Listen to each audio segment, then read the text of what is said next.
జగన్ చేపట్టినటువంటి పనిని చంద్రబాబు గారు కంటిన్యూ చేస్తే క్రెడిట్ చంద్రబాబు గారికి ఇవ్వాలి. అదే చంద్రబాబు గారు చేపట్టిన పనిని జగన్ పూర్తి చేసినా క్రెడిట్ చంద్రబాబు గారికి ఇవ్వాలి.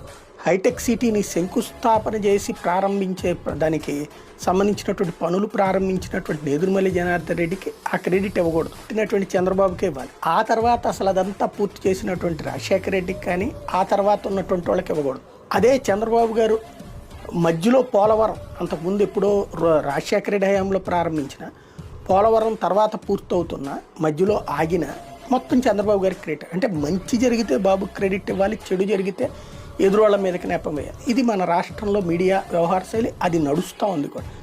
జగన్ టైంలో పోర్టులు 20,000 కోట్ల రూపాయలు దానికి ఒక కార్పొరేషన్ పెట్టేసి అప్పు తీసుకుని మరి ఏ ప్రైవేట్ సంస్థకి ఇవ్వాలి. ఆ పోర్టులన్నీ ప్రభుత్వ రంగంలోనే ఉంటాయి. పోర్టులతో పాటుగా ఫిషింగ్ హార్బర్లు, మనది విశాల సాగర తీరం, దాన్ని సద్వినియోగం చేసుకుంటే బోలెడంత ఆదాయ వనరు అదే.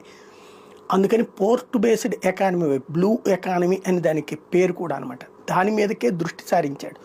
అప్పుడు దాన్ని తప్పుడు ప్రచారాలు చేసినటువంటి మీడియా ఇవాళ వచ్చేటప్పటికి చంద్రబాబు గారు అదంతా పూర్తి చేస్తున్నారంటే 50 కిలోమీటర్లకు ఒక పోర్ట్ అన్నటువంటి వార్తని హైలైట్ చేసుకుంది. ఇది జగన్ ప్రభుత్వ ఆలోచనని బాబు ప్రభుత్వం కిందకి రాసుకురావడం అనేది గొప్ప విశేషం.